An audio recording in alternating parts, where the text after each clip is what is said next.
para sa ginagamit atong budget manggastos redagon. But look, pila ang atong ginasiro na karon, pila atong party. Harang ang dagon 2025, 242 million atong share out of the 6 billion gina-contribute sa government. Gusto mo pa na ito, please? E paano mo abuhay ang ahon? Paano na ito matawan ang trabaho ng mga tao? Mga Kristo, talagang dapat tumitan. Para may mag-nurse kita. Ang matawag trabaho ng mga tao yan? Ano ba yan? Malay, number 2 rin ito, tax collection, local gas and reductions. Number 2 na. Tapos pintunod ang aking mga koleksyon. Tayo ko ba kung ano sistema? Ina-encourage na ninyo. LGU are government-owned agricultural corporation. Business sila eh. Yung grotto. Doon si Mario, layo na eh.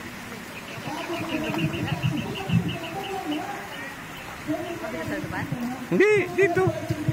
Saan na sila pare?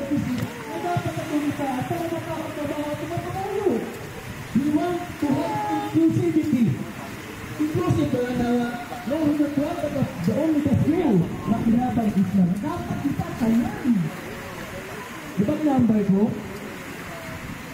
Na dapat lahat tayo pwede lang aangat at walang maiiwan. Ay tama ba nga? Malipay ba ang iba yung nangak sa ilagin ang nakita? O na, ibawa na, gutom? So paano na ito patawa itong lugar na rin kung gutom ng iba? Iyo ka nag-discipline na certain person, kung gutom imaw, kapit sa patalin na, bahala na. Balang patay ito na laway. Yung mga nila, yung akin natin, ano ba ang services natin? Pwede kita para mo ito trabaho. Uwa man ito ginagamit sa iba, kundi tawag ito employment ng tao na 48% of Filipinos are poor. If we are 110 million times 48%, pila na? Almost 50 million mga Pilipino pobre.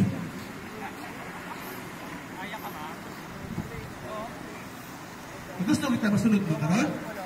Gusto ka mo? Yes, yung pasalamat kita muna. Kitahan na ito. Dapat kitahan na ito para kita mag-uswag. We want progress. We want progress. At gamito na ito na harang manggad nga ng Islam para sa atong pagbugiso na itong gano'n. So, yung mga naroon, at dapat magilugdon kita, meaning, we have to unite for the good and for the future of our children. Kaluoy siya na rin. Kung ano matabo sa Boracay na,